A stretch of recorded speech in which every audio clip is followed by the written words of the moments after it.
The Chancellor, Jeremy Hunt, is reportedly considering reducing taxes on income, inheritance and businesses, or maybe all of them, in a bid to boost economic growth. As public finances have improved since the spring, one of the major tax cuts being considered is halving the rate of inheritance tax.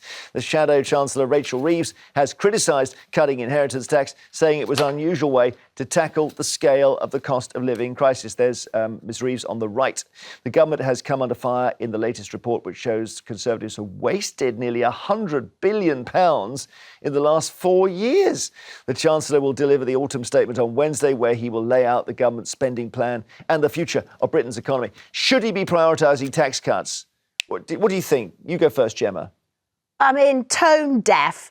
And also, every time now I see any of them talking at the moment, you just think, please, can we just have an election? Actually, that's what most people would like now, because you can say whatever you want. Hopefully, you'll be gone soon, so it's irrelevant. And Jeremy Hunt, it's like, so George Osborne implemented austerity, and there were 300,000 excess deaths as a result. And he is looking at cutting inheritance tax, which affects 4% of the richest people in the country, and then basically cutting benefits for people who are off work for long-term sickness. Because you won't be able to get your NHS prescriptions and all that. Prescriptions, legal aid. I think he may have retracted that because it got into a bit of trouble at the weekend, that policy, but yes. And apparently he may also now retract inheritance tax because he realises people are like, you what? It's like... You don't think people want to be able to keep their money when they die?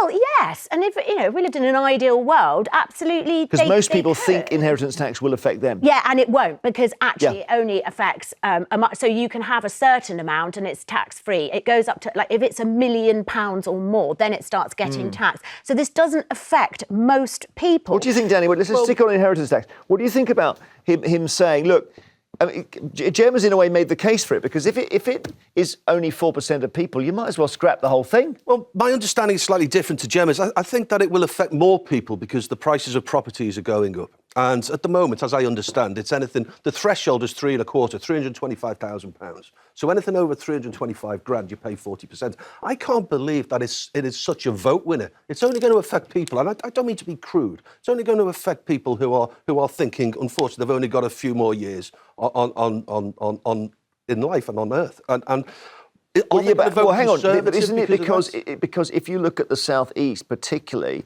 it's just about the house. That's it. Hang on. Sorry, I interrupted, Danny. So the house puts them into the bracket. Yes, of course it does. So if Hunt says, we're going to scrap it, they go, yes. Yeah. Isn't that the reason? Well, as I understand it, they're going to reduce it by 50%. So that is going to affect a lot more people. So the threshold comes from 325, 325. It's going to come down to 160, 70 grand. Forgive my rudimentary maths. That's going to affect a lot more people. 170 grand doesn't buy you a house where I live. And I don't live in leafy London. Well, if you're married, you get double, right? So there's that. Yeah. But my earlier point, and the 3.5% of people who it's going to affect, it's negligible. It is. But I think they should reduce tax. Can we move away from inheritance? Yeah. I think they should reduce tax. On businesses or on people? On people, because then you're going to have a few more bob. The economy, according to the government, the economy is in a robust position. OK? According to the government, inflation is coming down.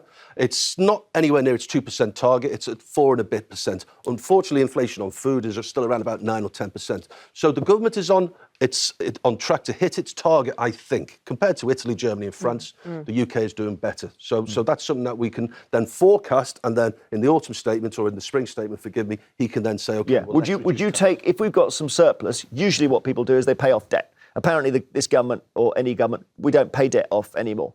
So they're going to use it for tax cuts. Is that the right choice?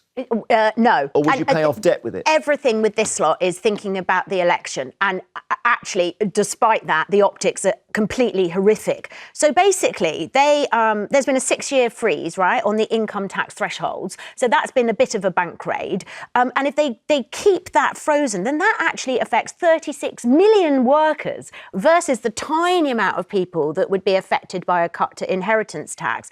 So but we're off that now. We're on income tax now. So actually, you think if we let so this is the thing they call fiscal drag, which is where if you keep the rate at 40%, and you pin it to a certain salary. Yeah. As salaries increase, you find that nurses are paying 40% tax, Yes. or matrons or senior whatever. So I personally think what the country needs at the moment are most people benefiting from whatever the next budget is, and people in the middle, and people on of course, people at the bottom of the pile and the most vulnerable should just be left alone. But then you've got all these people in the middle who have seen their rents and their mortgages go up, the cost of food go up. Just and now about managing. we're reading, that the average council tax bill could go up by 120 quid a year because the Treasury are going to allow local authorities to increase their bills. Where in Hunt's ideas Let's get a call.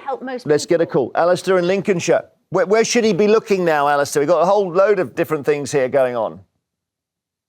Oh, well, yeah. I mean, the basic question, I think, is that he shouldn't be doing this, because is it right that he's going to try and cut benefits or make benefits more difficult to get? Well, I think presumably it's going to get the money from that to pay for this.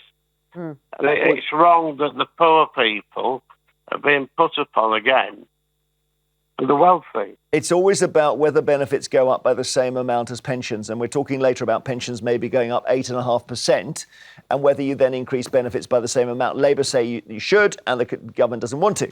But why would you not want to reward people who work?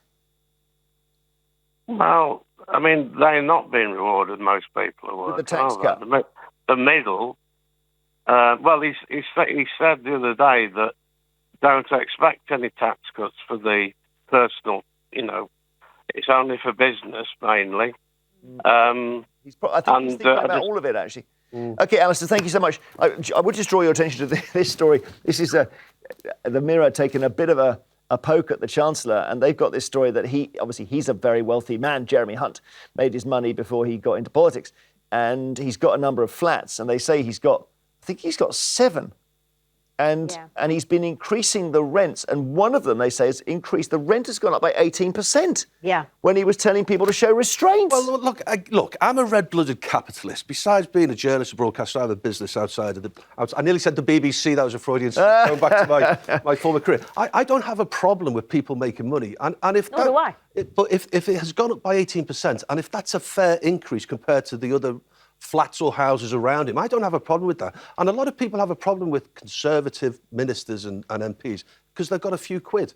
That's not why they've got a problem with it. No, that's not why they've got a problem with it. Well, you can't have coming out of his mouth saying that NHS workers and teachers need to show restraint, and you cannot have a measly little pay rise, because otherwise the country will suffer, because you'll cause inflation, and then he's given himself a massive pay rise. That wasn't my point. My point is that a lot of people have a problem with wealthy Conservative MPs, and that's born out of jealousy. No, it is. They use it as a stick to beat them with. Like Rishi Sunak wearing his £500 Prada shoes or his £2,000 Savile Row suit or whatever. That's not relevant to whether he's capable of running a country. It is a little bit. I don't think people are jealous. And I'm like you. I'm a capitalist. I believe it. I want to make as much money as possible. I like money. That's fine. It's about people having no self-awareness and no understanding. And when you are governing, you are working on behalf of everybody. And if you are making policy that only benefits your mates and only benefits your cronies, then there is an issue. If that's what he's doing,